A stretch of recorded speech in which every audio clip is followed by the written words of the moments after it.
it is once again time to read, rewrite, or burn our books from 2024.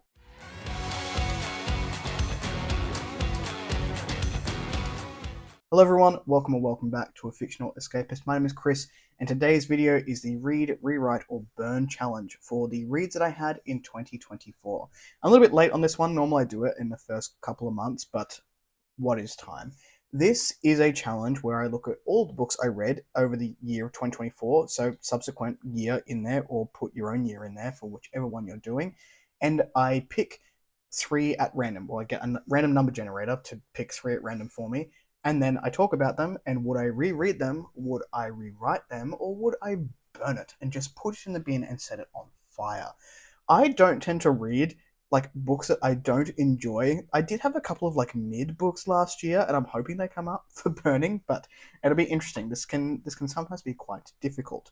So that is literally the premise behind it. I read 82 books, so are we doing 5 rounds, which will give us 20 no 5 times 3, wow, will give us 15 books out of 82, and I will tell you whether I will reread them, rewrite them, or burn them. Now I have to think about that. 5 times 3, 5, 10, 15. Nailed it. I can math. All right, so we've got upper limit is 82, lower limit is 1. I'm just going to go ahead and pick numbers. I have the list of books in front of me, randomized from Goodreads. Just chuck them in there. Let's see what happens. Round 1 for read, rewrite, or burn. Book number 1 off the plate is book 38, which is Light Fighters by Palmer Pickering. This is already going to be interesting. So we've got Light Fighters by Palmer Pickering. Number 8, which is Don't Bloody the Black Flags. This is by James Lloyd Doolan. This was a novella in his Manitou world. And the third number is number 63, which is The Wickwire Watch by Jacqueline Hagan. This is a steampunk fantasy and the introduction to a series. So, reread, I'm going to have to go Light Fighters, because that is a book that I will reread. Like, I feel like I'm going to reread that whole series once the next arc for Star Children Saga comes out. This book gave me a lot. It really sort of blew me away with how much was inside of it. And I've spoken to this, and I will continue to sing the praise for Palmer Pickering here, where she has such a way of tackling these really big books and having it be both slow burn and fast paced at the same time. The only other author that I've seen that has done that is an author by the name of Phil Tucker, who is doing a progression fantasy series where we have to be slow in terms of story building, but we must always progress. Palmer does that here with a sci-fantasy, like an epic sci-fantasy tale, and I really had a good time with it. Rewrite? That's hard, and they're 3 indies too. I would rewrite the Wickwire Watch. I'm so sorry, James.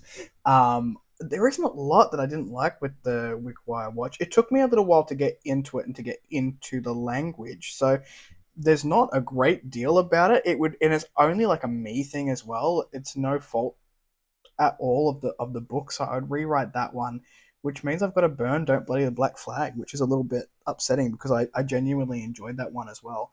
I guess the only only reason to do that would be it's a novella, and I don't tend to love novellas. Like, I want more meat. I won't burn it though. Anyway, that is the answer for round 1. Round number 2. Our numbers are 26, which is The Trees Grew Because I Bled There. This is by Eric LaRocca. Um, why do I do this? Why do I do this every year? Number 10, The Salt Grows Heavy. Dang it, by Cassandra Khaw. So you've basically hit 2 of my favorite horror novelists. Love that for me. And 19, Dragon Quest. Oh, burn Dragon Quest. Dragon Quest by Anne McCaffrey was not it. I mean, look, it did something for the genre. I'm not going to say that it didn't, but the treatment of women in that, fuck that right off.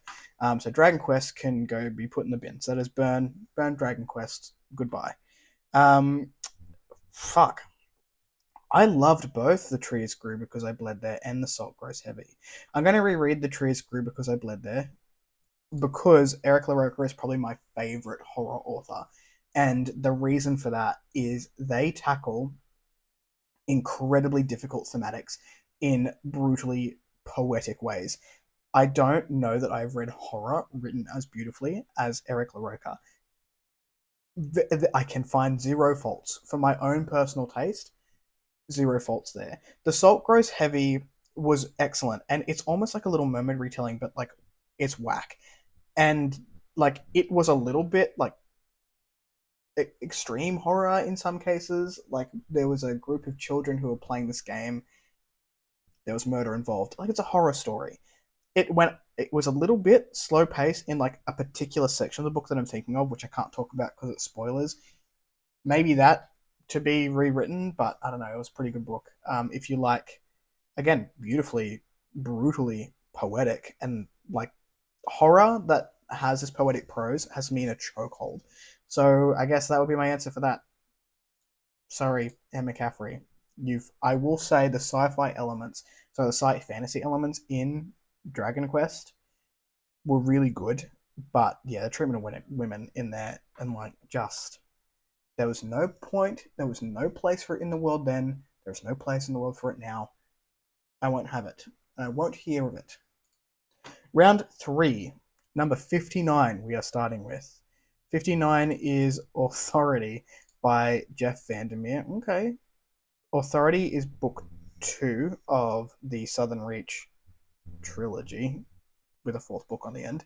Interesting. 69, Don't Laugh, We're Not a Child. The Erstwhile Tyler Kyle by Steve Hugh Westenra. Really like that book. And number 12, Dragonflight. Oh, sorry, Emma McCaffrey. Oh, it sounds so bad. Dragonflight is book 1. So Dragon Quest is book 2 in the Dragons of Pern. Dragonflight is book 1, and I am going to have to burn Anne McCaffrey again. I am so sorry. For all the reasons I just mentioned, I would rewrite Authority. Now, Authority is probably the most, I guess, linear of the trilogy. Quadruply. Fuck, I'm leaving it in. It's the most linear, it's the most logical. It very much shifts tone from the first book. And I think now that I have read Annihilation, which is the fourth book or the edition, I can see how Jeff Vandermeer is able to couple that sort of more logical storytelling style with the cosmic horror, and I think we could have built those cosmic horror elements more in Authority. So for that reason, that one gets the rewrite, and the reread is the Erstwhile Tyler Kyle, the Erstwhile Tyler Kyle by Steve Hugh Westenra. This is super underrated. This is comedy horror and legitimately funny and legitimately like horrific. I don't know what to tell you. More people need to read that book. It's really, really good. If you like sort of campy horror, LGBTQIA plus, we love it. Chef kiss to Steve Hugh Westenra. Also, pretty sure like solidified himself as auto buy for me. Like very much looking forward to the next thing that Steve brings out. This is round 4. Are we up to 4? I've got 3 colors on the page, so that tells me that we're up to number 4. Book 1 was Thorns of War by Joao Silva. This is book 2 in the... I've forgotten the name of the series. I want to say something Smoke, but Seeds of War is the first book. 36 is A Strange and Stubborn Endurance by Foz Meadows. This is a romantasy, Mal romantasy. And our next one is 60, which is Of Love and Loss by B.S.H. Garcia. I'm going to reread Of Love and Loss by B.S.H. Garcia. That book was a beast. I'm pretty sure it was close to 900 pages. And like I thought B.S.H. Garcia's debut, I'm not going to forget it, Of Thieves and Shadows, was really ballsy for a debut. It put so much in there. We've got multi-POV. It is epic, world-building, character-driven. It is just fantastic. So, and I think if I'm going to lean into rereads, which I don't tend to, but if I do, it tends to be the bigger books. And the reason for that is because you can generally pick up more on a reread. I'm not saying you can't on shorter reads, but for me personally, if I'm going to reread something, I want it to be something that I've definitely missed something in. So for that reason, that one is going to be reread. I would rewrite Thorns of War. I actually love Zhuao's writing style, and I think he's very easy to read and to get into. The Thorns of War had a little bit of repetition for me, and some of the language I took issue with. The book is good, like if I'm being picky, some of the language, and that in itself is subjective. So some of the language, some of the repetition, I personally like it grated on me a little bit. That's a me thing, which means I guess I'm burning a strange and stubborn endurance. I also did like this for what it was. I really enjoyed the first book and not so much the second book. It was fine. All the hidden paths is the second book, but it just like it was much of the same. Whereas A Strange Stubborn Endurance, I genuinely quite enjoyed. Not to put it in front of the other two, though. Last round, round number 5. We have number 80, so right down the bottom, which is Authority. Authority? Did I already have that? I did. I've put that in twice. Redraw 78. Oh, we didn't redraw that hard, did we? Duet of Pernicious Eels. This is by Caden Love, and is book 2 of the series. I'm doing real well in the series names today. 73 is The Mask of Mirrors. The Mask of Mirrors by M.A. Carrick. It's going to be hard. And the last book that we have to talk about is 48, which is Know My Name by Chanel Miller. What a round. I'm going to have to reread Know My Name by Chanel Miller. I don't believe that anyone who has poured their heart and soul out into a memoir in that way to tell a story of sexual abuse and to be a beacon of information and light to many young women deserves to be rewritten or burned in any capacity, fictional or not. So we're going to reread that one. I cried so much reading that book. Yeah, anyway, I've talked about that already before. So, which leaves us with A Mask of Mirrors and a Duet of Pernicious Eels.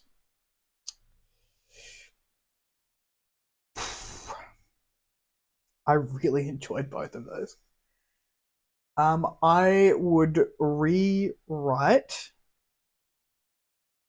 Duet of Pernicious Eels. That was hard.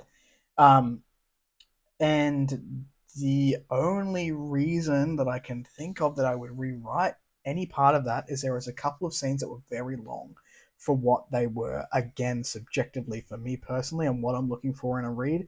And I felt we just sat there for too long. This is a critique I've given my own book and something I've asked beta readers to look out for. Like, are we sitting and listening to people talk for too long? So potentially that, but I had very little issues with that book. And The Mask of Mirrors just really got the short end of the stick there because that book was fantastic as well. I'm very sorry to M.A. Carrick for that going in the burn pile. So those were the books over. So we did 15. Should we do what, like a bonus round? We've only been here for 13 minutes. Let's do a bonus round. Okay, bonus round, 16. I lied when I said there was only 5. We're doing 6. 16 is Khan, Empire of Silver. Jeez, I think I know which one I'm burning.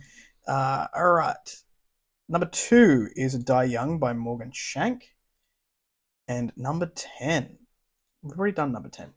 Redraw. Number 58 is Mythos Unbound by Shayla Morganson. So I would reread Die Young. I think this is one of those books. It's an epic fantasy. It's the start of a new series. I think this is one of those series like where you will get more out of it the next time that you read it. We've got a bunch of cool characters in here. I really liked the plot threads that we had, and it sort of gets crazy towards the end. And I think knowing what happens at the end, you would get a lot more out of reading the beginning and seeing some of that foreshadowing come through. I would be putting in the bin Khan, like I'm burning Empire of Silver. I didn't really enjoy it. So I've read 4 out of 5 of the Khan books from Con Eagledon. Really liked 1, 2 was really liked 3, 4 I was just bored. And I have decided to DNF the series from there. So that's going in the bin, which means Mythos Unbound is the rewrite choice of this particular set. Again, there's nothing wrong with Mythos Unbound. I just personally am not a huge urban fantasy fan, so I tend to nitpick when I go into those reads because I don't like gravitate towards the genre. There are a few things, dialogue things in there that again subjective to me. All this is subjective, right? And what you enjoy, and like some scenes where I'm like the protagonist could have been smarter, like for me personally. But again, that is just me. I still had a really good time with that book. Okay, those were a sample of books that I read in 2024 and whether I would rewrite, reread, or burn them, whatever order that's meant to be in. And yeah, I really enjoy doing these every year. It does make me reflect a lot on the books that I've read and where I really put them in my enjoyment level. So, I mean, I always love watching these as well. So if you haven't done it, then I encourage people to do it for selfish reasons because I want to go and watch the videos. All right, that is it for the content. If you like the video, give it a like. If you want to see more of it, click subscribe at your will. And I will catch you in the next video. Ciao.